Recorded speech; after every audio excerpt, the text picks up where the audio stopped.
super fast. Salhadaar is back, but he's significantly less intimidating. He's the third boss of the Voidspire raid, and it's basically a game of keep away. Starting off the boss, pick him up and pull him over to one of the portals. After a delay, he's going to shoot out some lightning to the portals and summon the 2 orbs. DPS down the orb that's closest to him as you kite him away from it and significantly away from the other orb. On Heroic difficulty, when an orb dies, it puts a debuff on all players that ticks over time and stacks, so make sure the debuff falls off before you kill the second orb.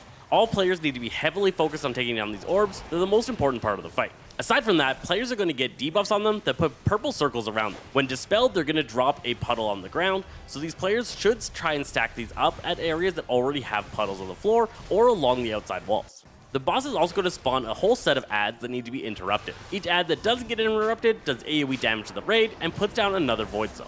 Any stun or interrupt will do on these mobs. Periodically, the boss is going to begin a long channel and then smash down on the active tank, radiating out a set of spikes, and on Heroic and higher, these are going to bounce to other players, smash down on them, and radiate even more spikes. Players just need to avoid all these mechanics as they dodge around the room. You really need to have the floaty orbs dead before it begins the effect, because you can't move the boss while he's channeling it, and the orbs are going to reach him rather easily. Tanks are going to be getting a stacking debuff over time, then they need to swap off the boss whenever it gets too high. This is usually going to be around 8 to 9 stacks, but different players are going to of course be able to handle different effects. Be very careful when taunting this boss to not taunt him accidentally into one of the floating orbs. As the boss nears 100 energy, try and get him closer to the middle of the room. At 100, he's going to begin channeling a set of beams around him. 5 rotating beams are going to appear, and players need to rotate around him, doing damage to him while avoiding the incoming beams. During this phase, he does take significant increase of damage, but the constant movement requirement might not be the best time for Lust. It's going to be up to you if you Lust on pull